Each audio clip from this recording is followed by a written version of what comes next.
କାରଣ ଈଶ୍ୱରଙ୍କର ବାକ୍ୟ ମଧୁଚାକ ଠାରୁ ସୁମିଷ୍ଟ ଆମେ ଜାଣୁ, ଆଉ ତାହା ପ୍ରତି ପ୍ରଭାତରେ ପ୍ରତ୍ୟେକଙ୍କୁ ଆଶୀର୍ବାଦ କରିଥାଏ, ବ୍ଲେସ୍ଡ କରିଥାଏ। ତ ଆଜିର ଚିନ୍ତାଧାରା ନିମନ୍ତେ ଆମେ ଦେଖିବା ଅତି ଜଣାଶୁଣା ପଦ, ଯାହାକି ଲ୍ୟାମେଣ୍ଟେସନ ଚାପ୍ଟର 3 verse 22 and 23। ଲ୍ୟାମେଣ୍ଟେସନ ବିଳାପ 3 ଅଧ୍ୟାୟ 22 ପଦ ଏବଂ 23 ପଦ। ଏହି ପଦରେ ପ୍ରଭୁ ଆମମାନଙ୍କୁ କିଛି ବିଷୟ ଜଣାଇବାକୁ କହିବାକୁ ଚାହୁଁଛନ୍ତି। ଆମେ ଯଦି ଦେଖିବା ବିଳାପ 3 ଅଧ୍ୟାୟ ତାର 22 ପଦ ଏବଂ 23 ପଦରେ କୁହାଯାଉଅଛି, ସଦା ପ୍ରଭୁଙ୍କର ବିବିଧ ଦୟା ସକାଶୁ ଆମେମାନେ ବିନଷ୍ଟ ହୋଇନାହୁଁ, କାରଣ ତାହାଙ୍କର କରୁଣା ଶେଷ ହୁଏ ନାହିଁ। ଦେନ୍ 22, 23, ସେ ସବୁ ପ୍ରତି ପ୍ରଭାତରେ ନୂତନ ତୁମ୍ଭର ବିଶ୍ୱସ୍ତତା ମହତ୍। ମୋର ପ୍ରାଣ କୁହେ ସଦାପ୍ରଭୁ ମୋହର ବାଣ୍ଟ ସ୍ୱରୂପ, ଏଥିପାଇଁ ମୁଁ ତାହାଙ୍କ ଠାରେ ଭରସା ରଖିବି। ଯେଉଁମାନେ ସଦାପ୍ରଭୁଙ୍କ ପାଇଁ ଅପେକ୍ଷା କରନ୍ତି, ଯେଉଁ ପ୍ରାଣ ତାହାଙ୍କର ଅନ୍ୱେଷଣ କରେ, ତାହା ପ୍ରତି ସେ ମଙ୍ଗଳମୟ ଅଟନ୍ତି। ପ୍ରେଜ୍ ଦ ଲର୍ଡ। ତ ଏହି ସ୍ଥାନରେ ଆମେ ଦେଖୁଅଛୁ chapter number 3 verse number 22 and 23, 24, 25 also ଆମେ ଏ ସ୍ଥାନରେ କିଛି ନୂତନ ବିଷୟ ଶିଖିବାକୁ ପାଉଅଛୁ। ଓକେ, ତ ଆଜିର ଏହି ଚିନ୍ତାଧାରାରେ ଆମେ କିଛି ସ୍ପେସିଫିକ ବିଷୟକୁ ଦେଖିବା, ଯାହାକି କୁହାଯାଉଛି 22ରେ ସଦାପ୍ରଭୁଙ୍କର ବିବିଧ ଦୟା ସକାଶୁ। ଓକେ, ସକାଶୁ ଆମ୍ଭେମାନେ ବିନଷ୍ଟ ହୋଇନାହୁଁ।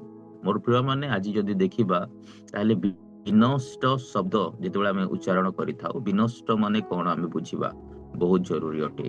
ଆଜି ଅନେକ ଲୋକ କୁହନ୍ତି ଯେଉଁମାନେ ରଙ୍ଗ ଇନଫ୍ଲୁଏନ୍ସରେ ଯାଉଛନ୍ତି, ଡ୍ରିଙ୍କିଂ, ସ୍ମୋକିଂ ଏଣ୍ଡ ରଙ୍ଗ ଫ୍ରେଣ୍ଡସ୍, ଭୁଲ ସାଙ୍ଗସାଥି, ଏ ସମସ୍ତ ବ୍ୟକ୍ତିମାନେ ଆଜି ବିନଷ୍ଟ ପଥରେ ଅଛନ୍ତି। ୟେସ୍, ଅଫକୋର୍ସ ଆମେ କହିପାରିବା ସେମାନେ ବିନଷ୍ଟ ପଥରେ ଅଛନ୍ତି, but the very important point is that କି ଆଜି ବିନଷ୍ଟ ପଥରେ ସେହି ବ୍ୟକ୍ତିମାନେ ମଧ୍ୟ ଅଛନ୍ତି ଯେଉଁମାନେ ଈଶ୍ୱରଙ୍କୁ ଗ୍ରହଣ କରିନାହାନ୍ତି, ଜାଣିନାହାନ୍ତି, ତାଙ୍କୁ ଚିହ୍ନି ନାହାନ୍ତି। ଆଜି ସେହିମାନେ ବିନଷ୍ଟ ପଥରେ ଅଛନ୍ତି। କାରଣ ବାକ୍ୟ ପ୍ରକାଶ କରେ, ମୋ ଦେଇ ନ ଗଲେ କେହି ପିତାଙ୍କ ନିକଟକୁ ଯାଇପାରେ ନାହିଁ। ଆମେ ସମସ୍ତେ ଜାଣୁ, ଯଦି ଆମେ ଈଶ୍ୱରଙ୍କୁ ଜାଣୁଛୁ ତାହା ବଡ଼ କଥା ନୁହେଁ, କିନ୍ତୁ ଆମେ ତାଙ୍କୁ ଗ୍ରହଣ ଯଦି କରୁଛୁ ହୃଦୟରେ, ତାହା ବଡ଼ କଥା ଅଟେ। ତାହା ଆମମାନଙ୍କ ପାଇଁ ବ୍ଲେସିଂର କାରଣ ଅଟେ। ଓକେ, ତ ଆଜି ବିନଷ୍ଟ ପଥରେ ଅନେକ ଲୋକ ଅଛନ୍ତି, ଇଭେନ୍ ଖ୍ରୀଷ୍ଟିଆନ୍ସ ଅଲସୋ, ଇଭେନ୍ ବିଲିଭର ଅଲସୋ। କେମିତି ଆମେ କହିପାରିବା, ବିଶ୍ୱାସୀ ହୋଇ ଯଦି ବିଶ୍ୱାସର ଆଚରଣ ଆମେ କରୁନାହୁଁ, ବିଶ୍ୱାସୀ ହୋଇ ଯଦି ବିଶ୍ୱାସ ଯୁକ୍ତ କାର୍ଯ୍ୟ ଆମମାନଙ୍କ ଦେଖାଯାଉ ନାହିଁ, ବିଶ୍ୱାସୀ ହୋଇ ଯଦି ଆମେ ବିଶ୍ୱାସ ପୂର୍ଣ୍ଣ ଷ୍ଟେଟମେଣ୍ଟକୁ ରିସିଭ୍ କରିପାରୁନାହୁଁ, then we are not called a believer. ବୁଝିହେଉଛି? ତ ଆମେ ଜାଣିବା କଥା ଯେ ଆମ ଜୀବନରେ ଯଦି ଅନୁଗ୍ରହ ପ୍ରଚୁର ଭାବରେ ଅଛି, ତାହେଲେ ସେ ଅନୁଗ୍ରହକୁ ଆମେ ଧରିକି କଣ କରୁଛୁ? ଆଜି ଆମ ପାଇଁ ପ୍ରଭୁ କହୁଛନ୍ତି ବିବିଧ ଦୟା ସକାଶୁ। This is not only speak about the ଦୟା। ଏ ଜାଗାରେ ଦୟା ଖାଲି କୁହାଯାଉନି, ଏ ଜାଗାରେ ବିବିଧ ଦୟା। ଓକେ, କମ୍ପାସନ ଏପରି ଭାବରେ ଅଛି ଯାହାକି ଆମେ କେବେ ମେଜର କରିପାରିବା ନାହିଁ, ମାପି ପାରିବା ନାହିଁ। ଓକେ, ତ ପ୍ରଭୁ କହୁଛନ୍ତି ଏ ସ୍ଥାନରେ ବିବିଧ ଦୟା ସକାଶୁ ଆମେ ବିନଷ୍ଟ ହୋଇନାହୁଁ। ଦ୍ୟାଟ୍ ମିନ୍ସ ଆମେ ବିନଷ୍ଟ ହୋଇଯିବା କଥା, କିନ୍ତୁ ତାହାଙ୍କର ଉପସ୍ଥିତି, ତାହାଙ୍କର ପ୍ରେମ, ତାହାଙ୍କର ଅନୁଗ୍ରହ, ତାହାଙ୍କର ଦୟା ଆମ ପାଇଁ ଏତେ ପରିମାଣରେ ଅଛି ଯାହାକି ଆମମାନଙ୍କୁ ବିନଷ୍ଟ ହେବାକୁ ଦଉନାହିଁ।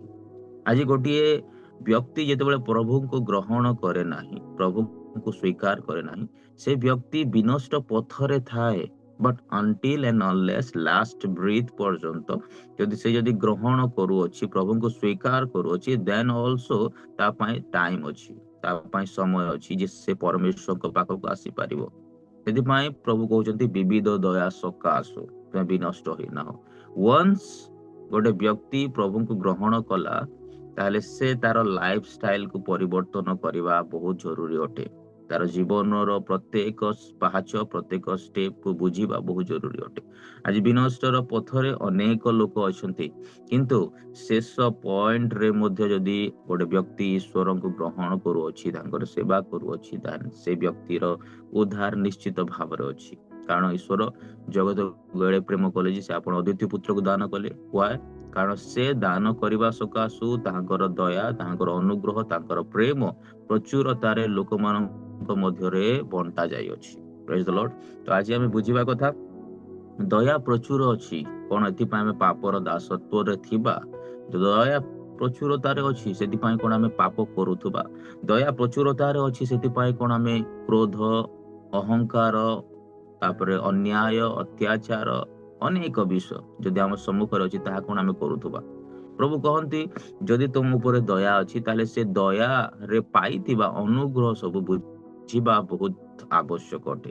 ଆଜି ଆମେ ନିଜକୁ କ୍ଲିନ୍ ଆଣ୍ଡ କ୍ଲିଷ୍ଟର କରିବା କଥା, କାରଣ ପ୍ରଭୁ ଯେଉଁ ଦୟା ଦ୍ୱାରା, ଅନୁଗ୍ରହ ଦ୍ୱାରା ଆମକୁ ଅନେକ ବିଷୟ ଦେଇଅଛନ୍ତି, ଅନେକ ଅନୁଗ୍ରହ ଦେଇଅଛନ୍ତି। ଅନୁଗ୍ରହର ଏବଂ ଦୟାର ମନୋଭାବ ଦ୍ୱାରା ପ୍ରଭୁ ଆମକୁ ସମସ୍ତ ଅଧିକାର ଦେଇଅଛନ୍ତି, ଆମେ ସମସ୍ତେ ଜାଣୁ।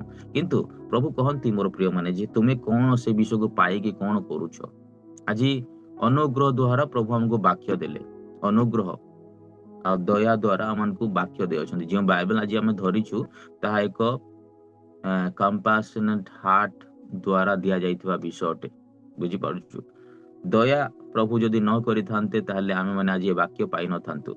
ଆଜି ଆମ ପାଖରେ ଯଦି ବାଇବେଲ ଅଛି, ଯଦି ସମୟ ଅଛି, ତାହେଲେ ଆମେ କଣ ଆଜି କରୁଅଛୁ? ଆମ ହସ୍ତରେ ସମସ୍ତ ବିଷୟ ପ୍ରଭୁ ଦେଇ ସାରିଲା ପରେ। ସେଥିପାଇଁ ଦୟା ପ୍ରଚୁର ଥିବା ହେତୁ ଆମମାନଙ୍କର ଇଣ୍ଟେଲେକ୍ଚୁଆଲ ମାଇଣ୍ଡସେଟ୍ ବଢିବା ବହୁତ ଆବଶ୍ୟକ ଅଟେ।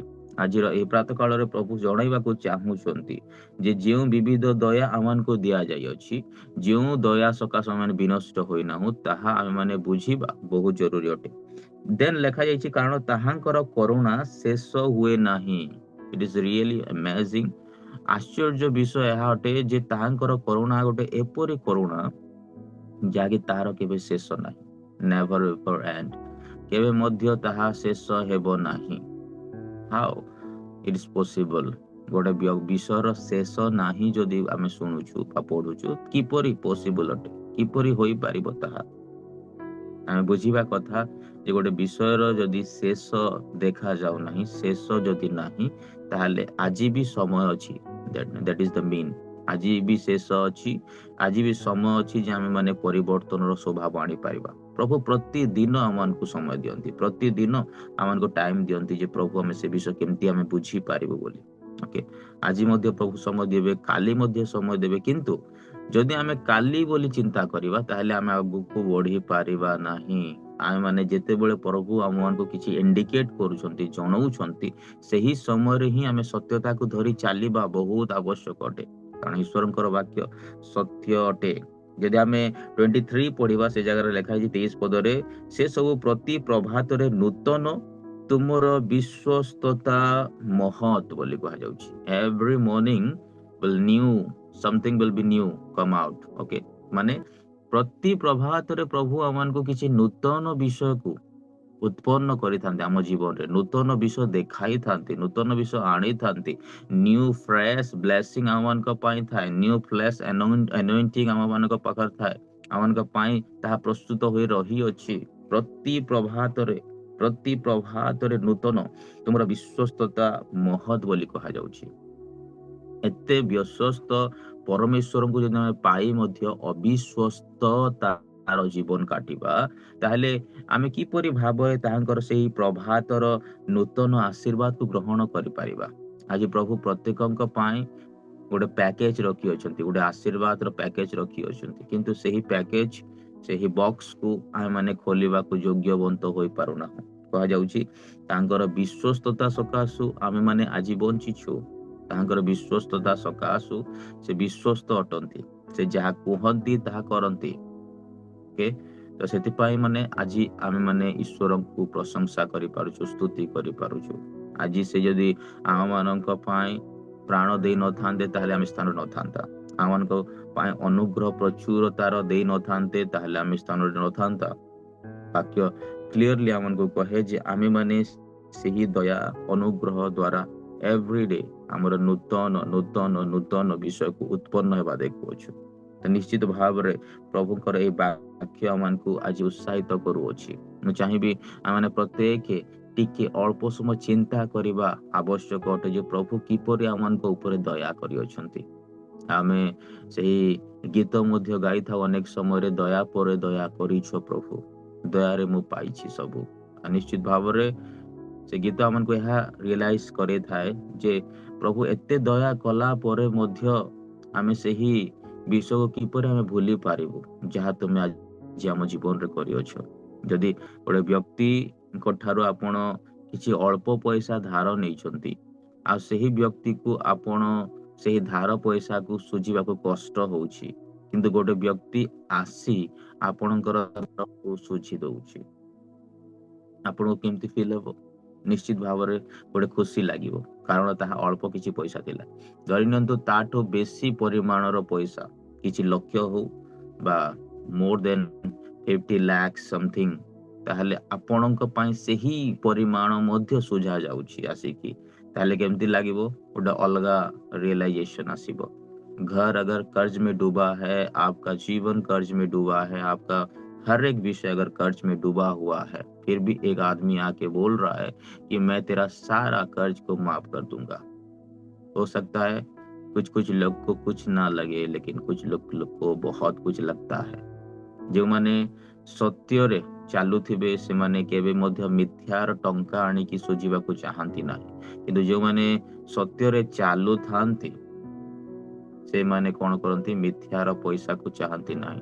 सत्यरे जो माने चालंती नाही से माने मिथ्यार टंका आनिकी से माने सुझिबाकू चाहुथिबे, आ सेही परि व्यक्ति मानकर परिवर्तन केबे हुए नाही। मन रखंतु, टू टाइप ऑफ पीपल जगत रे हम देखि थाउ, जो माने कर्ज को मध्य तांकर ऋण को मध्य हिसाब रे से माने क्लियर करबा को चाहते, किंतु आ गोटे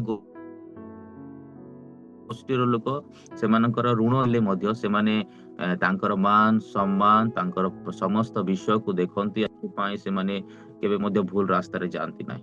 आ सेही परि व्यक्ति मानक जीवन रे प्रभुंकर उपस्थिति आसी थाए। आज यदि परमेश्वर को आमे जानिबा को चाहूछु, ताहले आमे बुझिबा कथा विगत समस्त पाप रो प्रभु हमको उद्धार करि अछंती।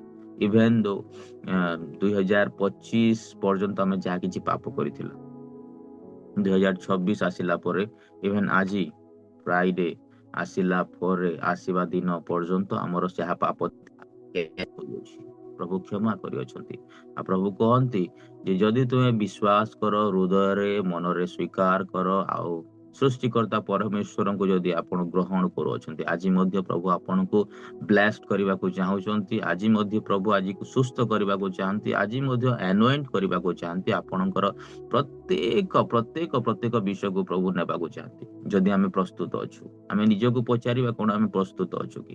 कारण ताहांकर दया विविध अटे, ताहांकर अनुग्रह विविध अटे। आ से केबे मध्य जदि किछि कहउछंती ताहार निकास से नियंती नाही, तार मूल्य से मांगंती नाही, केबे मध्य से मागती नाही। तो एस्तिमाय लेखा गला ताहांकर विविध दया सकाश माने विनष्ट होई नाहु, कारण ताहांकर करुणा शेष हुए नाही। आज मैं बुझिबा कथा जे दया एते परिमाण रे प्रभु कले जाके आ मानक पाए से आपण प्राण देले, that is called Daya. Okay, हम बाइबल रे जदि देखिबा ताहले अनेक स्टेटमेंट अछि, अनेक प्रभुंकर दास माने अछंती। ओल्ड टेस्टामेंट रे, न्यू टेस्टामेंट रे अनेक प्रभुंकर दास मानक ऊपर प्रचुरतार दया आसीछि। अनेक दास मानक जीवन रे, अनेक भक्त मानक जीवन रे दया आसीछि। मु से समस्त विषय को नेबा को चाहि नाही, कारण ताहा आमानक पाए गोटे लंबा स्टेटमेंट हे जिवो, किंतु आमे जानिबा बहुत जरूरी मोर प्रिय माने जे ईश्वरंकर दया प्रत्येकंक ऊपर थाए। आ विश्वस्त भाव रे प्रभु कहंती एही विषय मध्य जे से उभयंक ऊपर सूर्य उदय करंती। ओके, धार्मिक ऊपर, अधार्मिक ऊपर, पापी ऊपर, तापरे आमे खराब लोक कहि परिबा, भलो लोक कहि परिबा, जे कोनोसी स्तरर लोक हेउना काहे कि आज जगत रे जदि गोटे व्यक्ति वास करू अछि, त आपण जानि रखिबा कथा जे ईश्वर तांकर एकमात्र पुत्र को जितेबाला दान करि अछंती, गोटिए रीजन रे से दान कले जे जगतर पाप को से कोन करिवो, बोही नै जीवो। आज जदि आमे जे कोनोसी स्थान रे थाउ मोर प्रिय माने आमे गोटे विषय को क्लियर हेबा कथा जे जदि आज परमेश्वर आमानंक पाए ଯଦି ଆପଣ ପ୍ରାଣ ଦାନ କଲେ, କଣ ମାନେ ପ୍ରସ୍ତୁତ ଅଛୁ କି ସେହି ଦୟାକୁ ବୁଝିବା ନିମନ୍ତେ, ସେହି କମ୍ପାସନିଟ୍ ହାର୍ଟ କୁ ବୁଝିବା ନିମନ୍ତେ, ସେ ଅନୁଗ୍ରହକୁ ବୁଝିବା ନିମନ୍ତେ? କାରଣ ପ୍ରଭୁ ଚାହାନ୍ତି ଆମେମାନେ ତାଙ୍କ ନିକଟବର୍ତ୍ତୀ ହେବା, ଆଉ ସେ ଆମମାନଙ୍କୁ ଆଶୀର୍ବାଦ କରିବେ। ପ୍ରଭୁ ଏଇ ଅଳ୍ପ ଚିନ୍ତାଧାରାରେ ଆମମାନଙ୍କୁ ଆଶୀର୍ବାଦ କରନ୍ତୁ। ଆମେନ୍। ଆସୁ ପ୍ରାର୍ଥନା କରିବା ଆଜିର ଏହି ବାକ୍ୟକୁ ନେଇ, प्रत्येक विषय को नहीं। Thank you Jesus, hallelujah. परमेश्वर धन्यवाद देते हैं प्रभु, धन्यवाद दो अच्छु, स्तुति करू अच्छु, महिमा प्रशंसा स्तुति तुमर अटे प्रभु। तुम्हें कहीअछ प्रभु, जदि तुम्हें आमମାନଙ୍କ ଉପରେ ଦୟା କରିଅଛ ତାହେଲେ ସେ ଦୟାକୁ ଆମେ କେବେ ମଧ୍ୟ ପାସୋରିବା ଉଚିତ ନୁହେଁ। ଆଜି ଅନେକ ଲୋକମାନେ ପ୍ରଭୁ ଦୟା ପରେ ଦୟା ପାଇଲା ପରେ, ଅନୁଗ୍ରହ ପାଇଲା ପରେ ପ୍ରଭୁ, କରୁଣା ଦୃଷ୍ଟିରେ ତୁମେ ଦେଖିଲା ପରେ ମଧ୍ୟ ଆମେ ଅନେକ ସମୟରେ ପ୍ରଭୁ ତାହା ଭୁଲି ଯାଇଥାଉ, ପାସୋରି ଯାଇଥାଉ ପ୍ରଭୁ। କାରଣ ତୁମର ଦୟା ଆମମାନଙ୍କ ଉପରେ ପ୍ରଚୁରତାରେ ଅଟେ ପ୍ରଭୁ, ଆଉ ତାହା କେ ମଧ୍ୟ ଶେଷ ହେବ ନାହିଁ। ଏପରି ଏକ ଦୟା, ଏପରି ଏକ କରୁଣା, ଏପରି ଏକ ପ୍ରେମ ଯାହାକି କେବେ ମଧ୍ୟ କିଏ ପାଇପାରେ ନାହିଁ, କେବେ ମଧ୍ୟ କିଏ ଦେଇପାରେ ନାହିଁ। ପ୍ରଭୁ ଯେ ପ୍ରେମ ତୁମେ ଆଜି ଦେଇଛ ଆମମାନଙ୍କ ଜୀବନରେ, ଧନ୍ୟବାଦ ଦଉଅଛୁ ଏହି ସମସ୍ତ ବ୍ଲେସିଂ ଯାହା ତୁମମାନଙ୍କ ଜୀବନରେ release call. Thank you for everything Lord. ଏହି ବାକ୍ୟ ପାଇଁ ଆମେ ଧନ୍ୟବାଦ ଦଉଅଛୁ, ଏହି ସମୟ ପାଇଁ ଧନ୍ୟବାଦ ଦଉଅଛୁ। ବିଶେଷ ଭାବରେ ପ୍ରଭୁ ଆମ ପର୍ସନାଲ ଜୀବନକୁ ତୁମ ହସ୍ତରେ ଦଉଅଛୁ, କାରଣ ତୁମେ ଏହି ବ୍ୟକ୍ତିଗତ ଜୀବନରେ ପ୍ରଭୁ ଗୋଟିଏ ଲକ୍ଷ୍ୟ ଦେଖାଇଲ, ଗୋଟିଏ ପଥ ଦେଖାଇଲ ଯେ ତୁମେ କେବଳ ସତ୍ୟ ଜୀବନ୍ତ ପରମେଶ୍ୱର ପ୍ରଭୁ। ଆଉ ଯେତେବେଳେ ଆମେ ଏହି ମୁଖରେ ସ୍ୱୀକାର କରିଥାଉ, ହୃଦୟରେ ବିଶ୍ୱାସ କରିଥାଉ, ତୁମେ କହିଅଛ ଯେ ତୁମେ ଈଶ୍ୱରଙ୍କର ସନ୍ତାନ ରୂପେ ଖ୍ୟାତ ହୋଇଅଛ ବୋଲି। ଆଜି ଆମେ ବିଶ୍ୱାସ କରୁ, ଆମର କାର୍ଯ୍ୟ ଦ୍ୱାରା ପ୍ରଭୁ ତୁମେ ମହିମା ପାଅ, ଗୌରବ ପାଅ, ତୁମେ ସମସ୍ତ ବିଷୟରେ ପ୍ରଭୁ ପ୍ରତ୍ୟେକଙ୍କୁ ତୁମେ ଆଶୀର୍ବାଦ କର ବୋଲି ଆମେ ପ୍ରାର୍ଥନା କରୁଛୁ। ଆମେ ଯେତେ ଜଣ ଆଜିର ଅନଲାଇନ ମାଧ୍ୟମରେ ଯୋଡ଼ିଲୁ ପ୍ରଭୁ, ପ୍ରତ୍ୟେକଙ୍କୁ ତୁମେ ବ୍ଲେସ୍ଡ କର ପ୍ରଭୁ। ପ୍ରତ୍ୟେକଙ୍କୁ ଆଜିର ଏହି ପ୍ରାତଃ କାଳରେ ପ୍ରଭୁ ସମ୍ପୂର୍ଣ୍ଣ ତାର ଆନନ୍ଦର ପରିଭାଷା ଦିଅ ବୋଲି ଆମେ ପ୍ରାର୍ଥନାରେ ମାଗୁଅଛୁ ପ୍ରଭୁ। ଆଉ ପ୍ରଭୁ ଆମେ ବୁଝିପାରିବା ଆବଶ୍ୟକ ଅଟେ, ଜାଣିବା ଆବଶ୍ୟକ ଅଟେ ପ୍ରଭୁ ତୁମେ କେତେ ଦୟା ଆମ ଜୀବନରେ କରିଅଛ। ଏହି ଦୟା ସାଧାରଣ ଦୟା ନୁହେଁ, କିନ୍ତୁ ଏ ଦୟା ପ୍ରଚୁରତାର ଦୟା ଅଟେ, ପ୍ରଚୁରତାର ଦୟା। ଏହି ବର୍ଷ, ଏହି ମାସ ପ୍ରତ୍ୟେକଙ୍କ ପାଇଁ ଏକ ଆଲୌକିକ ମାସ ଅଟେ ପ୍ରଭୁ। ଏହି ମାସରେ, ଏହି ବର୍ଷରେ ପ୍ରଭୁ ତୁମେ ନିଶ୍ଚିତ ଭାବରେ କହିଅଛ ବାକ୍ୟରେ ଯେ ତୁମେ ଦୟା ପରେ ଦୟା କରିବ, ଅନୁଗ୍ରହ ପରେ ଅନୁଗ୍ରହ କରିବ, କରୁଣା ଉପରେ କରୁଣା ଦୃଷ୍ଟିରେ ଆମମାନଙ୍କୁ ଚାହିଁବ ପ୍ରଭୁ। ଆଉ ନିଶ୍ଚିତ ଭାବରେ ଯେଉଁମାନେ ତୁମ ସହିତ ଲାଗି ରହନ୍ତି ସେମାନଙ୍କୁ ତୁମେ ପ୍ରଚୁରତାର ଆଶୀର୍ବାଦ ଦେଇଥାଅ। ଆଉ ପ୍ରଭୁ ଆମେ ଯେକୌଣସି ସ୍ଥାନରୁ ମଧ୍ୟ ଆଜିର ଅନଲାଇନ କ୍ଲାସରେ ଯୋଡ଼ି ଅଛୁ, ଅନଲାଇନ ଏହି ଆରାଧନା ପ୍ରଶଂସା ସ୍ତୁତିରେ ଯୋଡ଼ି ଅଛୁ ପ୍ରଭୁ, ତୁମେ ସମସ୍ତ ବିଷୟରେ ମହିମା ପାଅ, ଗୌରବ ପାଅ। ସମସ୍ତ ପ୍ରାର୍ଥନା ନିବେଦନ ଶୁଣିଲ ବୋଲି ଧନ୍ୟବାଦ ଦେଇ ଯୀଶୁ ତୁମ ପ୍ରିୟ ନାମରେ ଏ ପ୍ରାର୍ଥନାକୁ ମାଗୁଅଛୁ। ଆମେନ୍, ଆମେନ୍।